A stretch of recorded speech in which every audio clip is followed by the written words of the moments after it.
so many new pieces to this IU football team. To me, that's going to set the tone on how you get ready for games on Saturday in the fall.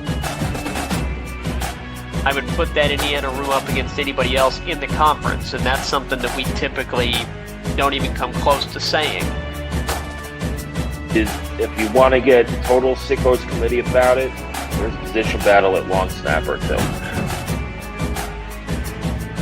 This is the Hoosier Huddle Podcast, part of the College Huddle Podcast Network.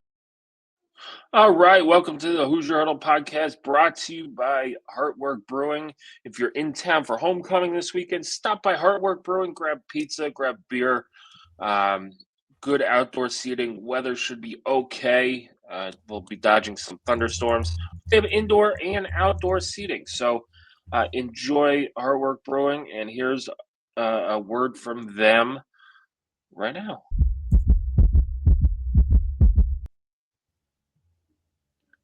At Heartwork Brewing, we are fiercely independent. From our variety of craft beers to our artisan Neapolitan-style pizzas, we put our heart into our work.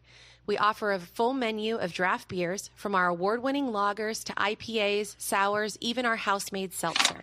Our Northside Taproom has a variety of events and spaces for groups of all sizes.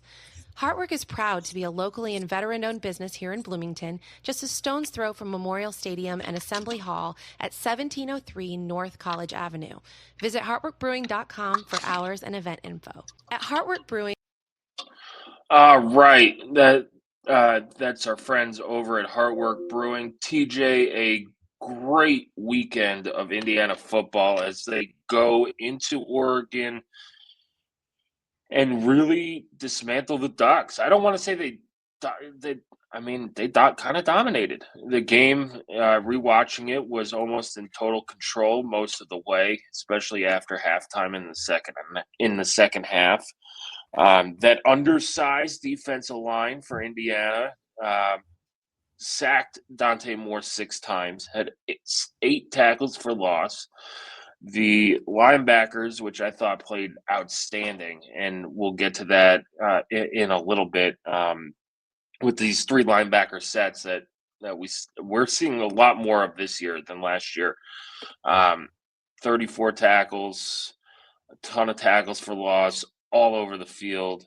You had 2 big interceptions. You had Mendoza kind of throw a pick 6, and even in our group text, it was almost like it wasn't a huge deal. It wasn't, here we go again, or up. It was, well, did his arm get hit? Was it a bad throw? Was it underthrow? Did it get tipped? And then it was go win the game, and they did. So Indiana's 6-0, go out to Oregon, beat the Ducks. Indiana's 2-0 at Autzen Stadium in the last 2 tries. TJ, how are you doing? Well, I think we will start with a statement that we were both wrong with our predictions last week, and happy to be so. That's for sure. I certainly underestimated how well Indiana's defense was going to play at Oregon. I did not envision IU's defense being able to handle the Oregon offensive line and the Oregon speed the way that they did. I didn't think Oregon was going to go up and down the field and do whatever they wanted, but I certainly thought they would have more success than what they did. You look at the defensive performance, they gave up 13 points total. They allowed, I know what the numbers were, but in reality, they allowed just about 40 yards in the second half. Oregon got a few at the end it was minus. When I looked at the stats in the fourth quarter, for just the fourth quarter, IU was outgaining Oregon like 107 to -8. And that was before Oregon's last drive where they got 23 yards. But yeah, their only points came on the pick 6, and Indiana's defense just suffocated the Ducks. And that was, look, we both picked Oregon to win, and we were wrong. But we did say if IU snapped the ball and figured out the silent count.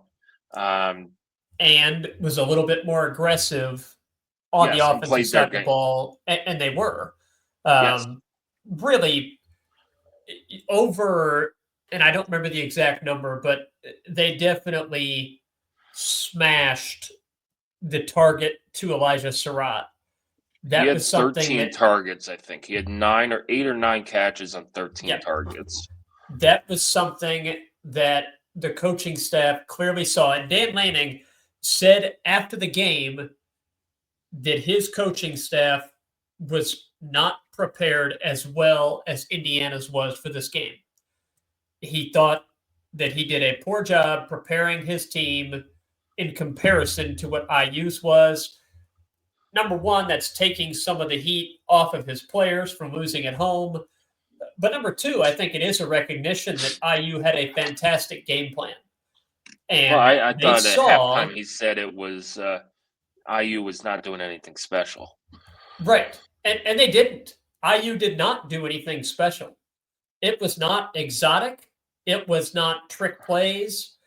It was, hey, we've got an advantage here with Elijah Surratt versus your corners on the outside. Yep. We're going to go at it. It was, we have an advantage with our front defensive front against your offensive line, and we're going to beat you. It was not exotic blitzes. It was not exotic coverages. It was, we're going to line up against you and beat you. Yeah, So, on the defenses, though, they do get interesting on the defensive line with twists. Oh, sure. It's not simple. Yeah, it's not simple, but it's not like, all that stuff. It's not like, hey, this is something that Oregon's never seen before. No. So I thought that the execution on the back shoulder throws to Elijah Surratt was fantastic. Obviously, the one that stands out is what ends up being the game-winning touchdown to Elijah Surratt. But really, that was just another that they had been hitting successfully all afternoon. I thought that Indiana ran the ball effectively, and I thought did a nice job of sticking with it. They didn't bust any huge ones, but they were consistently moving the ball, keeping themselves in positive down and distance situations. I thought that was important. The snap count, yes, they had false start penalties, 6 of them. That's something to work on for sure, but a lot of it seemed like it was coming off of Oregon's defensive line movement that was causing Indiana to jump. So the snap count part appears that Indiana has figured that out. So that was a big hurdle cleared. But what stands out the absolute most is that Indiana went on the road against a team that prides itself on being very tough and very physical, and IU beat them at that. They beat them in the trenches. They beat them on the perimeter by being the more physical football team and executing better than Oregon did on their home field. It was incredibly impressive. There was nothing fluky about it, and Indiana has earned all of the accolades that are coming their way this season or this week, with getting up to the program's highest ranking in school history at number 3, receiving some first place votes, and now really putting themselves in the driver's seat to reach the Big Ten championship game if you continue to take care of business. Yeah, I agree with that assessment of the game. IU they bullied Oregon, and the refs were letting Oregon do whatever they wanted to Indiana's receivers. Now, there were a few late pass interference calls that kind of helped IU, but the one that sent Signetti to the moon was an absolute mugging on a 3rd and 1. But 2 hands. To your 2 hands. It was pulling hands, the receiver, legs, whatever. He was wrapped around him like a monkey around a tree. But the stemming on the defensive line, I think, there's a new rule where they call delay a game on it sometimes, and I talked to Jeff Rabjohns about it, and I talked to Buck Sur about it, because the rule is so subjective in terms of what's a sudden motion. It looked like a couple of them where the defensive lineman kind of jerked forward and then to the side. Stemming has been a part of the game forever, and IU's used it to their advantage at times, and Oregon used it to their advantage. But I'd like to know what's a penalty and what's not a penalty and where that line is. But Indiana's offensive line, they got called for false starts, but man, the people who were concerned about Khalil Benson, he played well. He was putting guys into the dirt. These are the games where Pat Coogan, and as good as Fernando Mendoza's been, and he's been fantastic, this is like a Pat Coogan type game. Come in from Notre Dame, the 4 quarters of FU football, which is exactly what IU played on Saturday. And that is the difference between last year's Indiana and this year's Indiana, is that they could go and, okay, you want to make this a rock fight? You want to drag us down to the dirt or drag us out to deep water? Okay, we'll beat you that way too. To me, I thought the biggest kind of turn outside of that Elijah Surratt tunnel screen, the missed field goal, Brandon Franke 58-yard field goal sequence was huge. Again, coming with less than a minute before half, Oregon drives down. They miss. Sappington misses a 42-yard field goal. It was a makeable shorter field goal. Yep. Indiana gets the ball back, drives that, gets a couple good plays, gets a pass interference call, and Brandon Franke, it's the 58-yarder, not once, but twice, and almost nearly took the referee's head off on one of them. So, that kind of gave you the momentum of, okay, IU played, they played well. They didn't play as well as, they probably left some things on the field, but they took a 13-10 lead at the half. And then you get the ball back and you kind of have momentum. There's doubt in the crowd. Right. I think that field goal, and you could speak to this, but it seemed like on TV that 58-yard field goal and giving IU a 13-10 lead, that's the first time that the Oregon fans looked up and actually thought, hang on now, we can lose this game. Like, this is one we could lose. It felt like that was the first time that there was doubt in that crowd's mind, and who knows, maybe in the Oregon players' mind as well, because they had to go and sit on it during the halftime. Yeah, I thought when IU responded to the long touchdown pass, that's when Oregon fans really were like, okay, they're for real. And when Roman Hemby came in and they just 2-yard run and put Dylan Thieneman into the ground, I thought that was it. And then the response, they started leaving the stadium after the Lou Moore pick. And then the response after the pick six was great. But let's get over to Michigan State. Indiana is playing for the Old Brass Spittoon this week at 3:30. It is on Peacock. So if you don't have Peacock, use your free trial, create an email, whatever, or you can come over to our forums and follow along with us at HoosierHuddle.com. But Indiana 6-0, 3-0 coming in. Michigan State's 3-3, 0-3, losers of their last 3 and kind of spiraling. But this series has kind of been odd. The road team has won every matchup since 2019. Since 2020. So it's been a while since the home team has hoisted the Spittoon. It is a rivalry game. For Indiana, this is where you would like to see Kirk Cignetti hunt that complacency and do what he says he's done. And you believe that, but it's you're number 3 in the country. Your path to the Big Ten title is clear in terms of if you take care of business and do what you need to do, you're going to be playing on December 6th in what could be an all-time Indiana sports day in Indianapolis. But yeah, what's your 30,000 foot view of the Spittoon game on Saturday? So Michigan State, a team you looked at early in the year, they looked decent against Western Michigan.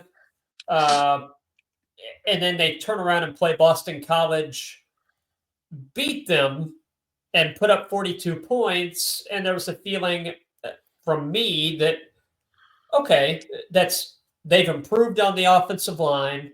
It's still not great, but they've gotten better on the offensive line. The defense looks like it's going to be a problem, but Aiden Childs has improved a little bit, and they've got a dangerous offense. That was kind of my thought after that Boston College game. The further we get away from that game, the more that we see that perhaps that was a case of neither team is very good. Boston College, just one win on the season, winless in the ACC. They look pretty dreadful last week against Clemson. Particularly, the offense did not look like a team that should be able to put up 40 points on anybody. And they scored 40 against the Spartans. Now, in the Big Ten, I think it's fair to say they've had a difficult slate so far.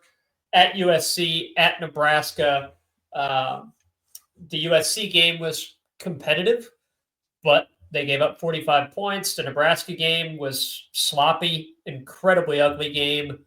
And the offense turned it over too many times and gave Nebraska a pretty clear path to victory in the second half. And then last week was kind of the big problematic game where they get shellacked by UCLA, who is certainly hot. They're playing better for sure. But Michigan State appeared disinterested during the second half of that game. And that I think was the biggest red flag so far for the Spartans. The offensive line, they're going to be down 2 starters on Saturday. We know that for sure. That's going to be a big problem because they already give up a lot of quarterback pressures. Whereas Indiana comes into that game against Oregon, one of the nation's highest graded offensive lines and a team that rarely gave up quarterback pressures. Michigan State, one of the lowest. They give up quarterback pressure as much as almost anyone in the power conferences. So, and if you remember last year's game, Indiana's defensive line practically lived in the Michigan State backfield. And, I think it was 8 sacks that IU had against the Spartans last season. So I don't know if it'll be a repeat of that, but that's a huge problem for Michigan State is their offensive line against IU's defensive front. They've got a question at quarterback. Aiden Childs got banged up last week. He's not been playing well. So they could be looking at a quarterback change. I do think it's very likely that even if Childs starts this game and is healthy enough to go, I do think we're going to see the backup Alessio Milivojevic, who is a freshman that hasn't looked particularly dangerous when he's come in, but they need to change something. They've got decent skill position players. Nick Marsh, I think certainly the best of the bunch. Omari Kelly, decent receiver as well. So a couple of good receivers. Jack Velling is a good tight end. Certainly somebody they'd like to get involved more, but they've not really been able to get him the ball much. Only 13 receptions on the year. Running the ball, as you'd expect, their offensive line is struggling, so they're not running it very well. And they don't defend against the run all that well either, giving up almost 4 yards a carry. on paper, it looks incredibly simplistic to say Michigan State will not be able to block against Indiana's defense. Indiana's defense will create constant pressure. That'll cause issues for Michigan State's offense. They'll turn the ball over. They'll be in constant third and long situations with negative plays, and that will further tee up the pass rush for Indiana's defense. And on the other side, if IU can take care of the ball, they shouldn't have much of a problem moving it against this Spartans defense. So on paper, you certainly see why this spread is almost 4 touchdowns. Yeah, and you saw it last year. You kind of saw the potential that Aiden Childs and Nick Marsh had. And that was, if you're a Spartan fan, you were hoping that's what you saw the first 3 games. And that Boston College game was an awesome game. Double overtime, back and forth. I think it was raining at times. It was just an awesome game. Now, both teams. It felt like a big win. It did. It felt like an important win. It did feel like a big win. And this is my concern with modern college football is what happens after your first loss. So Michigan State lost. They went out to USC, and it was a back and forth game for the most part, and USC ended up winning 45-31. You come back to it, you play Nebraska, another kind of back and forth game, but turnovers killed Michigan State. Yep. And all of a sudden, the wheels look like they're falling excuse me. The wheels look like they're falling off. And like you said, they look disinterested against UCLA. So it's kind of, you look at it like Penn State, I think after that Oregon loss, and they were disinterested going to UCLA. They got their butts kicked, and it looked like they had no business wanting to be on the field against Northwestern. So is that where Michigan State is? Is Jonathan Smith on his way out? Oregon State's job opened? UCLA, does he want to go back to the West Coast? A lot of these transfers are still getting paid. Like, how much school pride is there anymore for Michigan State? So, yeah, I understand the big spread. We'll talk about the weather later. Excuse me. We'll talk about the weather later and all that stuff. But, yeah, I expect a game kind of like last year where if Aiden Childs plays, he'll be pressured. Whoever plays quarterback will be pressured. There'll be turnovers and mistakes from Michigan State that, we haven't seen from IU. And it should be a nice homecoming game for Indiana to keep the ball rolling and keep on that trip to Indianapolis. Let's look at the defense, TJ. Michigan State's defense, this used to be the backbone of their team. They're giving up 31.8 points per game. Not great. They're -3 in turnover ratio. They're giving up first downs 44% of the time on third down. They've let up nearly half of their fourth down conversions have gone for first downs. Their red zone, they're giving up close to 90% of scores in the red zone. So it just doesn't seem like your typical Michigan State, and we saw that last year where they kind of fell off. They're your typical nasty Michigan State defense. It's certainly not. I think the blueprint would come from what you saw both USC and UCLA do, and that was run the ball really successfully. UCLA was at 5.5 yards per rush. USC was over 8 yards per rush against Michigan State. They were much better against Nebraska, but I feel like good offenses or even competent offenses have been able to run the ball really well against Michigan State's defense. I think that's where it'll start for IU. I would not anticipate, particularly if there's weather concerns, I wouldn't anticipate, putting the ball in the air 40 plus times for Mendoza on Saturday. I think you'd like to see get Roman Hemby, get Kalen Black, maybe get Kobe Martin, 10 to 15 carries each, and churn out 5-6 yards per carry, and just beat Michigan State down, and see if they have anything in the tank that they want to fight back with. I would think that I think probably Indiana's ideal game script is throw it early, get a lead, and then pound it on them and make them quit. That, I think, would be your game script. Defensively, they don't really have anything on paper that scares you if you're IU's offense.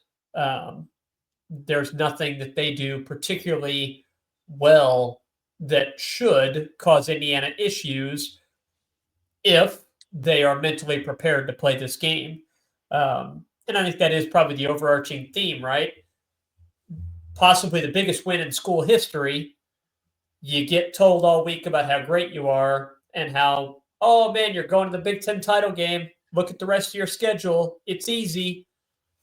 But you have to be locked in. Yep. So I think that gets me to my key matchup, though, TJ. Right. Yeah, I think we're probably much like what Indiana can't be doing. We're looking ahead a little bit there.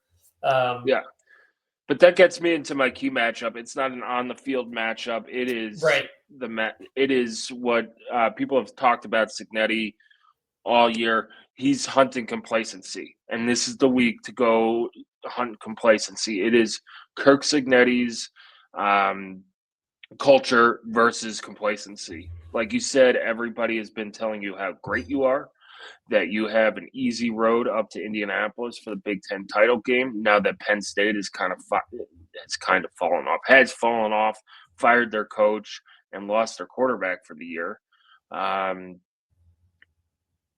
How you're gonna, you're a national title contender.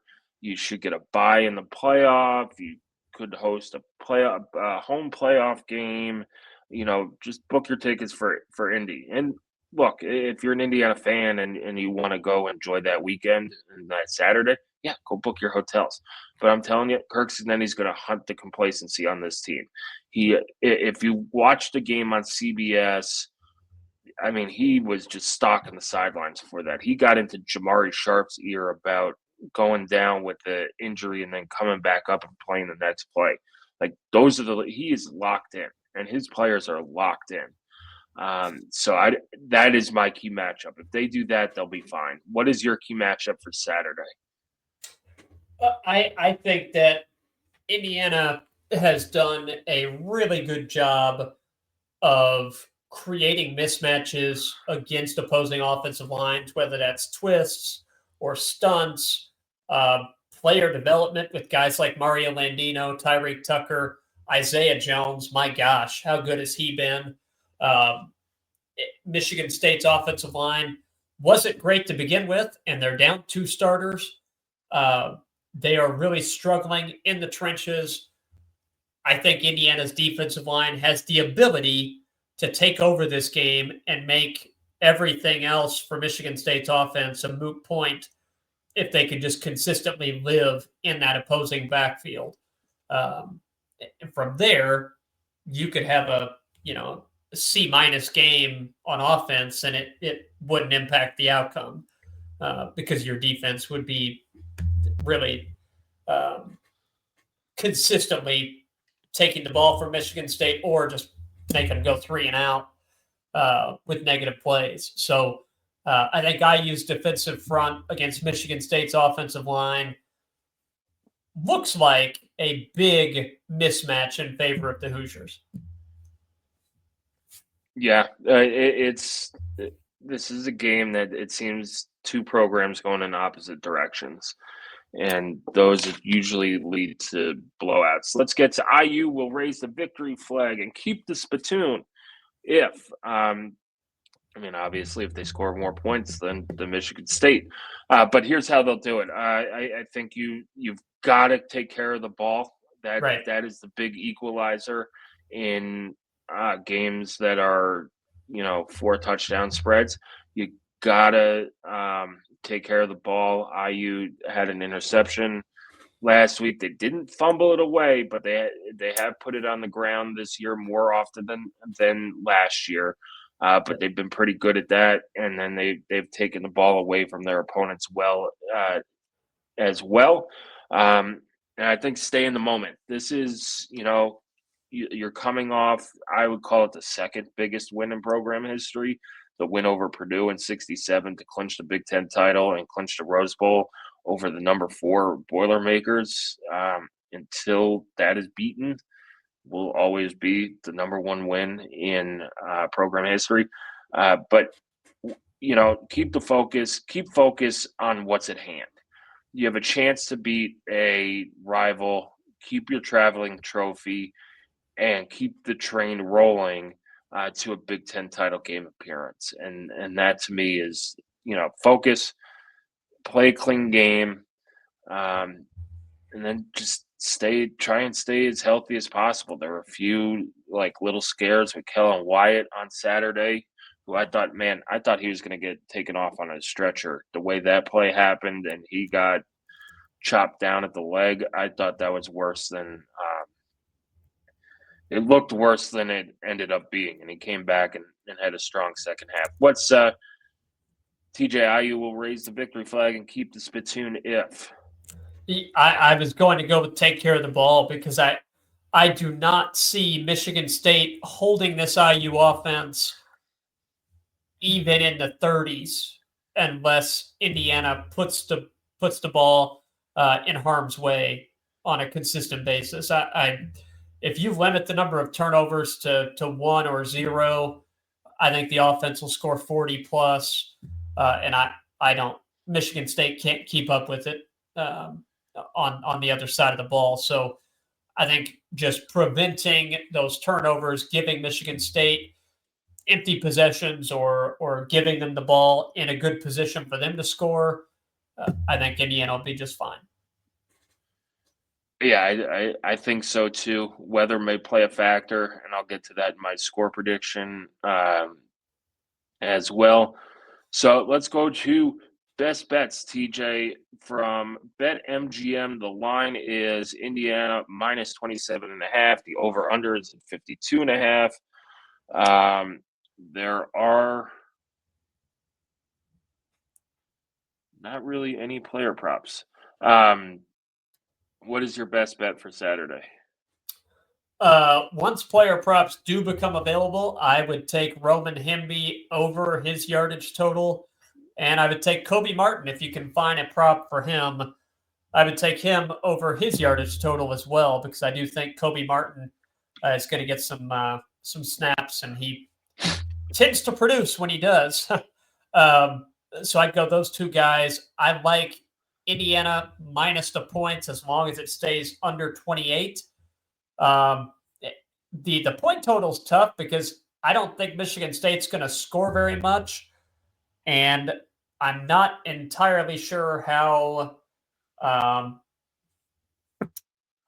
don't know how motivated the Hoosiers are going to be to run it up in the second half, but I'll go over just because I think IU will reach the 40s.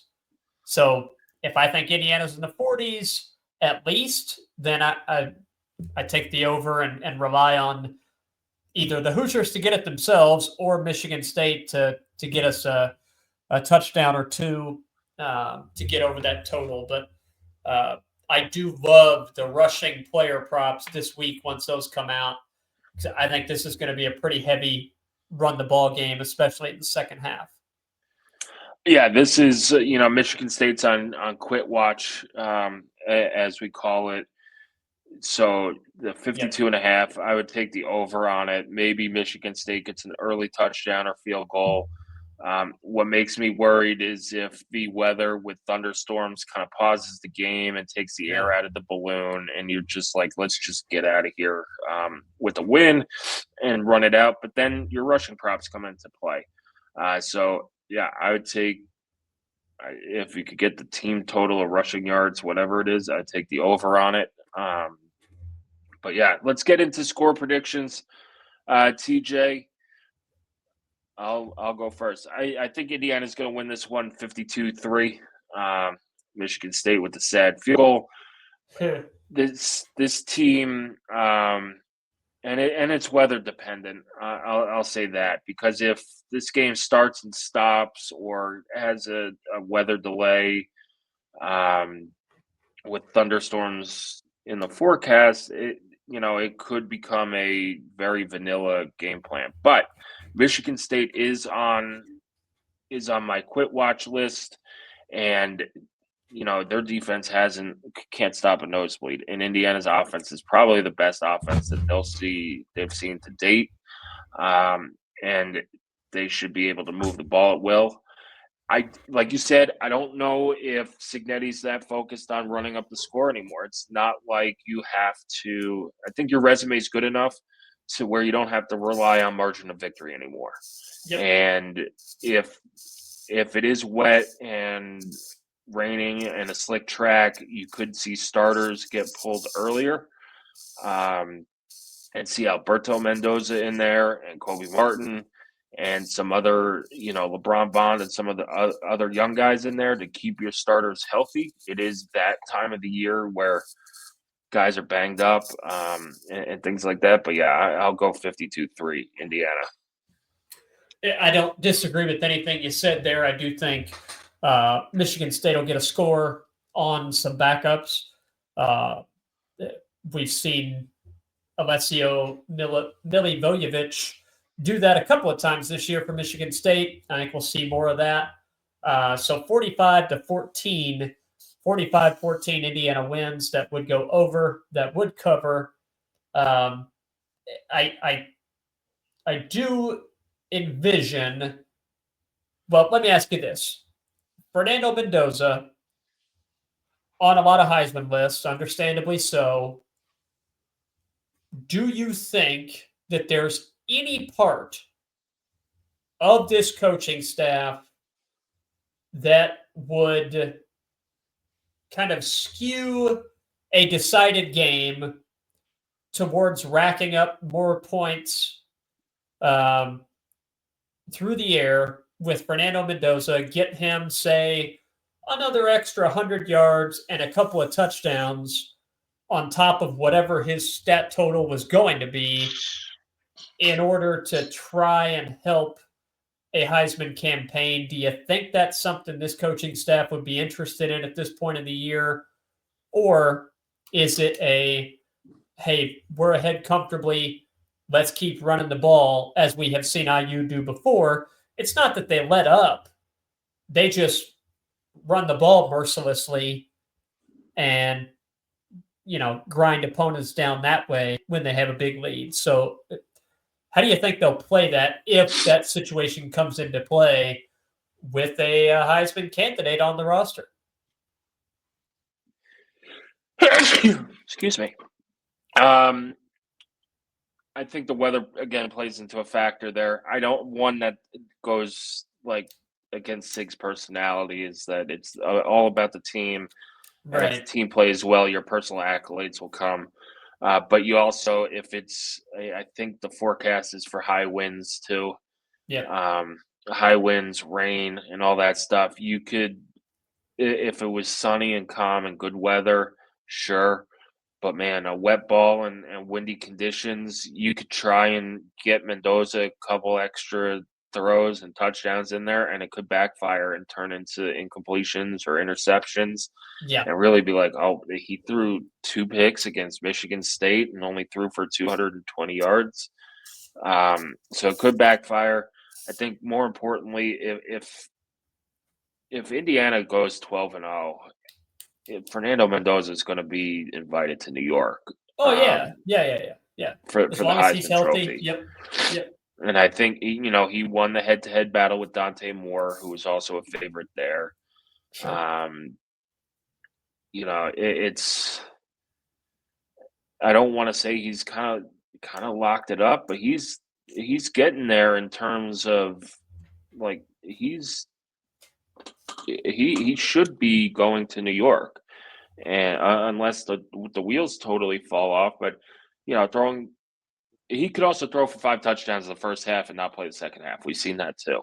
We saw I'll that take against that. Yeah. we saw That'd that be fun. against Indiana State and Illinois. I just don't think this is a game with everything else riding on the season and the heights that you could reach. That if there is any danger in putting him out in the second half or late in the game in a blowout, that they do that just to pad stats. I don't see it. That's not what Cignetti does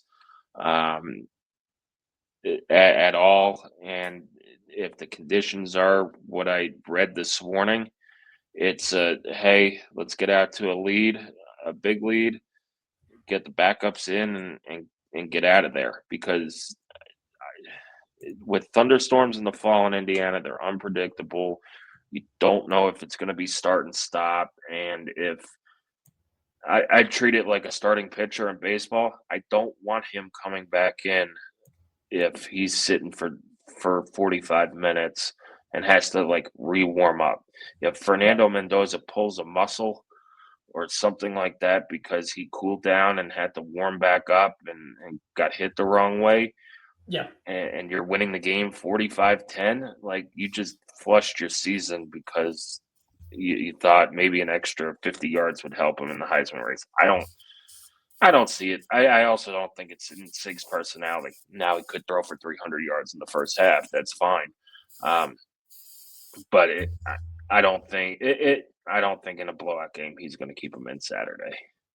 Yeah, I tend to agree with you. That's why I do lean towards this being a run heavy game, particularly against a team that struggles against the run. And I think it's fair to wonder, like we said earlier, how much fight is there in the tank if they fall behind early. So I think we're generally on the same page there. This is just a culture, take care of business game for Indiana. I think the coaching staff has earned our trust to believe that they will do just that. Football not alone in the spotlight this week. Basketball exhibition season gets underway Friday night, and we'll be covering that. I will have the game recap up. You can watch it on BTN Plus, or if you're in Bloomington, obviously you could go over and check out the first unofficial game of the Darian DeVries era. This one does not count, but it's always nice to get off to a solid start for a team that has an entirely new roster, entirely new coaching staff. It does feel like a little bit of an important kind of first step because there are so many new pieces and you want to get off on that positive foot. But we'll have that coverage. Certainly, though, the main event for this weekend is Indiana homecoming, coming home with the highest ranked team in school history, and just trying to keep the positive momentum rolling for a 7-0 start. And I think as you start to peek forward, you're looking at what does Indiana need to do. Number one, to get to the Big Ten championship game, the answer is go 12-0. We know that. Number two, you start looking at that first round bye versus hosting a playoff game and sort of the matchups that could be involved with that. So that's something else to watch each week is who might our opponents be? Who might, which teams might we be competing with for that bye? teams like Texas Tech, Alabama, Ohio State, Miami, that you're looking at has emerged as sort of the top likely 4 to 5 seeds, barring the unexpected twist that we know is coming because it's college football. So there's a ton to watch this weekend for IU fans. Yeah, and that doesn't even include the Monon Spike volleyball game tonight in Indianapolis, Indiana against Purdue. Both teams ranked for the first time in that matchup's history. Should be a fun event. If you guys didn't listen to my interview with Emily Inman, we break it all down for you. Indiana volleyball is doing very well. But, yeah, in terms of college football playoff, and we'll debate it, that 5 seed is so enticing. You get a home playoff game, and you go play the 4 seed in a bowl game. That still is like the most sought-after spot. Penn State had it last year. And, of course, you'd want to win the Big Ten and Big Ten title. But, man, if you had your choice of seeding, even if you won the Big Ten title, I'd be like, yeah, just put me in the 5 spot. Well, so you go – so let's just say the team can't do this. We can. We're not playing. Our mindset matters not. So let's say Indiana goes 12-0.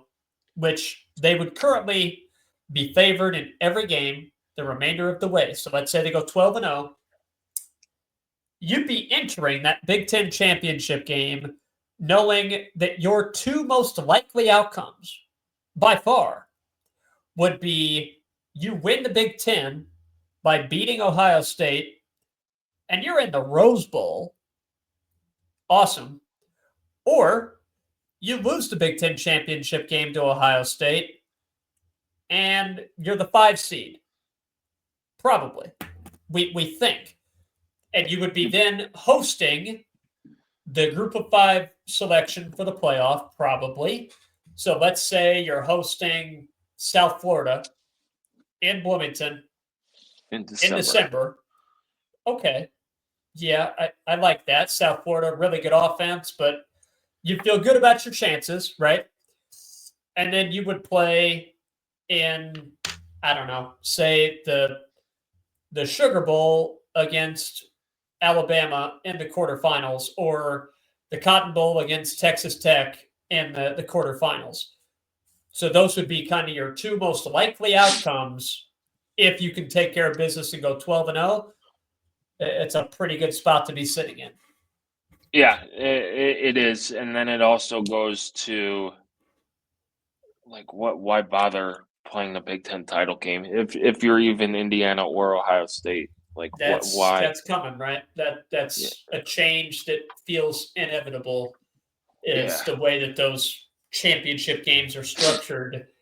It does seem like with playoff expansion, you're going to start to see that turn into, we've seen the models of the top 2 in the Big Ten don't play, and number 3 plays number 6, number 4 plays number 5, and those act as de facto play-in games for the college football playoff as sort of a championship weekend, even though it's not a championship. But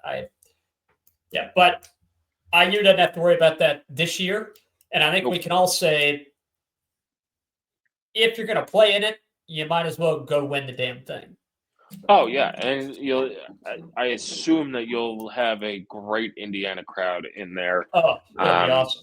You have IU Louisville at, I think, 2 p.m. at Gamebridge. Right. Big Ten kicks off at like 8 o'clock or 8:15 down the street. What a doubleheader day.